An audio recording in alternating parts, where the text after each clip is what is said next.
ناظرین، کل کے دن ایک بڑی پیش رفت ہوئی۔ اب تک جنگ کا ماحول گرم ہے، لیکن نیتن یاہو نے جنگ کے دوران ہی اپنا ماسٹر سٹروک کھیل لیا۔ اب تک باتیں کی جا رہی تھیں کہ اسرائیل جنگ ختم ہونے پر غزہ کے انتظامی امور سنبھال لے گا اور کوئی منصوبہ بھی تیار ہو چکا ہے، لیکن اب یہ باتیں دعووں اور مفروضوں سے نکل کر حقیقت کا روپ دھار چکی ہیں۔ اسرائیل کے وزیر اعظم نیتن یاہو نے جنگ ختم ہونے کے بعد غزہ کے انتظامی امور کے حوالے سے پہلا سرکاری منصوبہ پیش کر دیا۔ خبر رساں ادارے روئٹرز کے مطابق سیکیورٹی کابینہ کو پیش کیے گئے منصوبے کے تحت مغربی اردن تک تمام علاقے کا سیکیورٹی کنٹرول اسرائیل کے پاس ہوگا، جس میں مقبوضہ مغربی کنارہ اور غزہ بھی شامل ہے، جہاں دراصل فلسطینی اپنی ایک خود مختار ریاست قائم کرنا چاہتے ہیں۔ اپنے طویل مدتی اہداف میں وزیر اعظم نیتن یاہو نے فلسطینی ریاست کو یک طرفہ طور پر تسلیم کرنے سے انکار کیا ہے۔ منصوبے کی دستاویزات کے مطابق فلسطینیوں کے ساتھ کسی بھی قسم کا تصفیہ دونوں فریقین کے درمیان براہ راست مذاکرات سے ہی ممکن ہو سکتا ہے، تاہم انہوں نے یہ نہیں بتایا کہ فلسطین کی نمائندگی کون کرے گا۔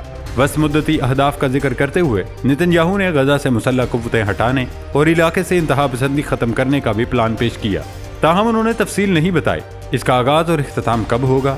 منصوبے کے مطابق غزہ کی پٹی کو مکمل طور پر غیر مسلح کرنے کی شرط پر ہی وہاں بحالی کا عمل شروع ہوگا۔ نیتن یاہو نے غزہ کے جنوب میں مصر کے ساتھ سرحد پر اسرائیل کی موجودگی کی تجویز پیش کی ہے، جبکہ مصر اور امریکہ کی مدد سے علاقے بشمول رفح راہداری میں اسمگلنگ کو کنٹرول کیا جائے گا۔ غزہ میں امن و امان کو قائم رکھنے اور حماس کی جگہ پر مقامی نمائندوں کے ساتھ کام کرنے کی تجویز پیش کی گئی ہے۔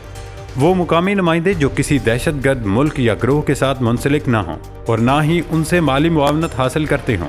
منصوبے میں اقوام متحدہ کی ایجنسی برائے فلسطینی مہاجرین کو ختم کرنے اور اس کی جگہ پر بین الاقوامی امدادی گروپ متعارف کروانے کا کہا ہے۔ نیتن یاہو کے دفتر کی جانب سے جاری بیان میں کہا گیا کہ وزیر اعظم کے اصولوں کی دستاویز جنگ کے اہداف اور غزہ میں حماس کی حکمرانی کی جگہ سویلین نظام متعارف کروانے پر عوامی اتفاق کی عکاسی کرتی ہے۔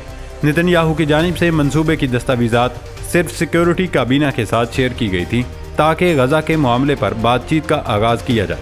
فلسطینی صدر محمود عباس کے ترجمان نبیل ابوردینہ نے اسرائیل کی تجاویز پر رد عمل دیتے ہوئے کہا کہ نیتن یاہو کا منصوبہ اسی طرح ناکام ہوگا جیسے کہ غزہ میں جغرافیائی اور آبادیاتی حقائق کو تبدیل کرنے کا کوئی بھی اسرائیلی منصوبہ ناکام ہوتا آ رہا ہے۔ انہوں نے کہا اگر دنیا واقعی علاقے میں سیکیورٹی اور استحکام لانے میں دلچسپی رکھتی ہے تو فلسطینی زمین پر اسرائیلی قبضے کو ختم کرنا ہوگا اور ایک ایسی خود مختار فلسطینی ریاست کو تسلیم کرنا ہوگا جس کا دارالحکومت یروشلم ہو۔ دوسری طرف اسرائیلی میڈیا نے دعویٰ کیا کہ اسرائیل غزہ میں فائر بندی کے لیے ہونے والے مذاکرات میں اپنا وفد پیرس بھیجے گا۔ برطانوی خبر رساں ادارے روئٹرز نے اسرائیلی چینل 12 ٹیلی ویژن کا حوالہ دیتے ہوئے رپورٹ کیا کہ جنگی کابینہ نے 100 سے زائد قیدیوں کی رہائی کے ممکنہ معاہدے پر بات چیت کے لیے اسرائیل کی موساد انٹیلیجنس سروس کے سربراہ کی قیادت میں مذاکرات کاروں کو پیرس بھیجنے کی منظوری دی ہے۔ حماس کے سربراہ اسماعیل ہنیہ مصر میں موجود ہیں، جو سب سے مضبوط اشارہ ہے کہ مذاکرات ابھی تک زندہ ہیں۔ فرانسیسی دارالحکومت میں مصر، قطر اور امریکہ کے نمائندے ان اہم مذاکرات میں شرکت کریں گے۔ امریکہ مسلمانوں کے مقدس مہینے رمضان سے قبل غزہ میں فائر بندی کے معاہدے پر پہنچنے کی کوشش کر رہا ہے۔ رپورٹس میں کہا گیا کہ حماس نے سیز فائر کے حوالے سے اپنی شرائط نرم کر دی ہیں۔ اسرائیلی حکومت کی جانب سے ایک وفد کو پیرس بھیجنے کا فیصلہ مشرق وسطیٰ کے لیے امریکی نمائندے بریٹ میگورک کی اسرائیلی وزیر اعظم نیتن یاہو اور ان کی کابینہ کے ارکان سے بات چیت کے بعد سامنے آیا۔ رپورٹس میں بتایا کہ حماس نے فائر بندی اور قیدیوں کی رہائی کے حوالے سے اپنا تازہ ترین موقف مصری حکام کے سامنے ظاہر کیا۔ اسرائیلیوں نے اس کی روشنی میں ایک وفد پیرس بھیجنے کا فیصلہ کیا۔ ابھی تک یہ معلوم نہیں ہو سکا حماس کی پوزیشن میں کیا تبدیلی آئی ہے۔ اس پوری پیش رفت کا اب تک مطلب یہی ہے کہ اسرائیل مذاکرات کی ٹیبل پر بیٹھ تو رہا ہے، لیکن شرائط وہی مانی جائیں گی جو اسرائیل چاہے گا، جس پر حماس سمیت دیگر تنظیمیں فی الحال راضی نہیں۔ یہی وجہ ہے کہ اسرائیل غزہ کی تنگ پٹی کے جنوب میں رفح شہر پر حملے جاری رکھے ہوئے ہیں۔ روئٹرز کے مطابق جمعرات کی شب اسرائیلی بمباری میں رفح میں ایک مسجد مسمار ہو گئی اور شہر میں کئی گھر تباہ ہو گئے۔ ادھر حزب اللہ نے ایک دن میں اسرائیل پر 12 حملے کر دیے، جس میں فوجی اڈوں اور 2 عمارتوں میں جمع فوجیوں کو نشانہ بنایا۔ ان حملوں میں حزب اللہ کے بھی 2 ارکان شہید ہوئے۔ اس کے علاوہ یمنی حوثیوں نے بحیرہ احمر میں ڈرون اور میزائل حملے کیے، جس سے برطانیہ کے جہاز کو نقصان پہنچا ہے۔ دوستو، جنگ اور مذاکرات کے اس ماحول میں اب بھی اسرائیلی وزیر اعظم نیتن یاہو کا کہنا ہے کہ جنوبی غزہ میں یرغمالیوں کی رہائی اور حماس کے خاتمے کی راہ پر گامزن ہے۔ غیر ملکی ذرائع ابلاغ کے مطابق اسرائیلی وزیر اعظم نے کہا کہ غزہ کے جنوبی علاقے میں ہمیں مکمل فتح حاصل کرنا ہے۔ ہم لبنان، اسرائیل سرحدی علاقے میں ہر حال میں سیکیورٹی بحال کریں گے۔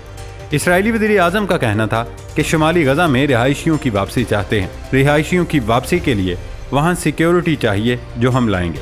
لیکن ناظرین، جو چیز اس وقت قابل ذکر ہے وہ اسرائیل اور فلسطین سے باہر یہودیوں کی حرکات اور اقدامات ہیں۔ کل ہی نیو یارک میں ایک اسرائیل نواز شخص نمازیوں کو ہراساں کرنے کے لیے مسجد میں گھس گیا۔ اس واقعے نے علاقے میں کمیونٹی کی بنیاد پر کشیدگی پھیلا دی ہے۔ مختلف مذاہب سے تعلق رکھنے والی سرکردہ شخصیات نے انتظامیہ سے مطالبہ کیا کہ ایسے واقعات کی روک تھام کے لیے تمام ضروری اقدامات کیے جائیں۔ نیو یارک کی مسجد میں جارڈن اینڈلر کی دراندازی سے اندازہ لگایا جا سکتا ہے کہ مشرق وسطیٰ میں جاری لڑائی کے اثرات کہاں تک پہنچے ہیں۔ 22 فروری کو دن کے 2:30 بجے East Northport New York میں سفوک کاؤنٹی پولیس نے 46 سالہ جارڈن اینڈلر کو مسجد سے باہر نکالا۔ اس کے خلاف کوئی مقدمہ دائر کرنے سے گریز کیا گیا، تاہم بعد میں اسے گرفتار کر لیا گیا۔ جارڈن اینڈلر نے مسجد میں گھسنے کے بعد نمازیوں کے درمیان کھڑے ہو کر اسرائیلی یرغمالیوں کی رہائی کا مطالبہ کیا اور مسلمانوں کو نسل پرست قرار دیا۔ مقامی مسلمانوں کی تنظیم نے انتظامیہ سے مطالبہ کیا ہے کہ اس نوعیت کے واقعات کا اعادہ روکنے پر توجہ دی جائے، کیونکہ علاقے میں کئی کمیونٹیز مل کر رہتی ہیں۔ ہم آہنگی کے ماحول کو نقصان پہنچانے کی کوئی بھی کوشش کسی صورت معافی کی مستحق نہیں ہو سکتی۔ ابتدائی تفتیش کے بعد پولیس نے کہا تھا کہ جارڈن اینڈلر کے خلاف نسلی منافرت کے الزامات کے تحت مقدمہ دائر نہیں کیا جا سکتا۔ اب مقدمہ دائر کر کے تفتیش شروع کر دی گئی ہے۔ نیو یارک پولیس کا کہنا ہے کہ مشرق وسطیٰ کی بدلتی صورتحال نے امریکہ میں متعدد مقامات پر کشیدگی کی فضا پیدا کر دی ہے۔ اس حوالے سے پولیس کو غیر معمولی طور پر الرٹ رہنے کا حکم دیا گیا۔ میڈیا رپورٹس میں مذہبی رہنماؤں اور مبلغین سے کہا گیا کہ وہ اپنے اپنے پیرووں کو ضبط و تحمل سے کام لینے اور ایک دوسرے کو قبول کرنے کی تلقین کریں، لیکن یہ واقعات امریکہ سمیت دنیا بھر میں پھیل رہے ہیں تاکہ فلسطین کے حق میں اٹھنے والی آوازیں دبائی جا سکیں۔ ناظرین، اسرائیل اور فلسطین کے معاملے کے علاوہ عالمی سیاسی منظرنامے پر روس اور امریکہ سمیت برطانیہ ایک دوسرے کے مد مقابل آ گئے ہیں۔ روس ایک طرف فلسطین کے حق کے لیے اٹھا رہا ہے تو دوسری طرف مسلم ممالک بھی روس کی طرف ہیں، جبکہ برطانیہ اسرائیل اور امریکہ روس کے خلاف ہیں۔ لیکن اس دوران جس انداز سے روس متحرک ہے وہ بھی قابل ذکر ہے۔ برطانیہ کی رائل نیوی کی آبدوز سے ٹرائیڈنٹ میزائل کے ناکام تجربے نے عالمی میڈیا کو مذاق اڑانے کا موقع فراہم کر دیا ہے۔ گزشتہ ماہ فلوریڈا کے ساحل پر جب یہ واقعہ پیش آیا تو وزیر دفاع گرانٹ شیپس بھی HMS وین گارڈ میں سوار افراد میں شامل تھے۔ ٹیسٹ میں ناکامی کی خبر لیک ہونے کے بعد روسی میڈیا نے اس واقعے پر برطانیہ کا مذاق اڑانے میں پہل کی۔ روسی میڈیا روسیا ون نے کہا کہ تجربے کی ناکامی میں رائل نیوی کی ساکھ کے علاوہ کسی کو نقصان نہیں پہنچا۔ ٹی وی چینل کے 60 منٹ کے ٹاک شو کی میزبان اولگا اسکابیوا نے اس سے قبل کہا تھا کہ سابق برطانیہ کی رائل نیوی کی جانب سے طاقت کا مظاہرہ کرنے کی کوشش ناکام رہی۔ روسی ٹیلی گرام چینل پر کہا گیا، یہ واقعہ ایک بار پھر اس بات کی نشاندہی کرتا ہے کہ برطانیہ آخرکار لہروں کے حکمران کی حیثیت کھو چکا ہے۔ چین میں شنہوا نیوز ایجنسی کی ویب سائٹ نے ایک مضمون شائع کیا جس کا عنوان تھا میزائل سمندر میں گر کر تباہ ہو گیا، جوہری آبدوز پانی کے اندر گھوم رہی ہے۔ چین کے سرکاری اخبار گلوبل ٹائمز کی ویب سائٹ اس سے بھی آگے چلے گی۔ لکھا، شرم کی بات ہے، رائل نیوی کی نیوکلیر آبدوز ٹرائیڈنٹ 2 میزائل مسلسل دوسری بار ناکام ہو گیا۔ گلوبل ٹائمز کے مضمون میں ٹرائیڈنٹ پروگرام کی ماضی کی ناکامیوں کو بھی یاد کیا گیا، جس میں جون 2016 میں ایک تجربے کے دوران ایک میزائل کا غلطی سے امریکہ کی طرف پرواز کرنا بھی شامل ہے۔ دوستو، ٹرائیڈنٹ میزائل کو مبینہ طور پر افریقہ کے مغربی ساحل کے قریب ایک سمندری ہدف پر 3700 میل داغنے کا ارادہ تھا۔ سنڈے ٹائمز نے بحریہ کے ایک سینئر ذریعہ کے حوالے سے بتایا کہ میزائل کو پانی سے باہر نکلنے کے بعد پرواز کے دوران خرابی کا سامنا کرنا پڑا۔ گلوبل ٹائمز کے مضمون میں مزید کہا گیا کہ یہ بات قابل ذکر ہے کہ کچھ عرصہ قبل رائل نیوی کے HMS ملکہ الزبتھ طیارہ بردار بحری جہاز کو بھی شرمناک خرابی کا سامنا کرنا پڑا تھا۔ ناظرین، اس کا بدلہ لینے کے لیے امریکہ متحرک ہوا۔ امریکہ نے یوکرائن پر حملے کے 2 سال مکمل ہونے اور اپوزیشن لیڈر کے دوران حراست جیل میں پراسرار ہلاکت کے بعد روس پر مزید پابندیاں عائد کر دی ہیں۔ خبر ایجنسی کے مطابق اپوزیشن لیڈر نوالنی کی جیل میں پراسرار ہلاکت کے بعد امریکی صدر جو بائیڈن نے روس پر 500 سے زائد پابندیاں لگانے کا اعلان کر دیا ہے۔ امریکی صدر نے کہا کہ ان پابندیوں کے بعد اس بات کو یقینی بنائیں کہ روس کے صدر پوٹن بیرون ملک جارحیت اور اندرون ملک جبر کی اس سے زیادہ قیمت ادا کرے۔ وائٹ ہاؤس نے جمعے کو ان پابندیوں کا اعلان روس کے یوکرین پر حملے کے 2 سال مکمل ہونے سے ایک روز قبل کیا۔ مذکورہ پابندیاں روس کے بنیادی مالیاتی ڈھانچے کے ساتھ ساتھ دوسرے ممالک کے لوگوں اور اداروں پر مرکوز ہیں۔ امریکہ کا کہنا ہے کہ روس کو اہم ٹیکنالوجی اور آلات کی فراہمی اور پابندیوں سے بچنے میں مدد کر رہے ہیں۔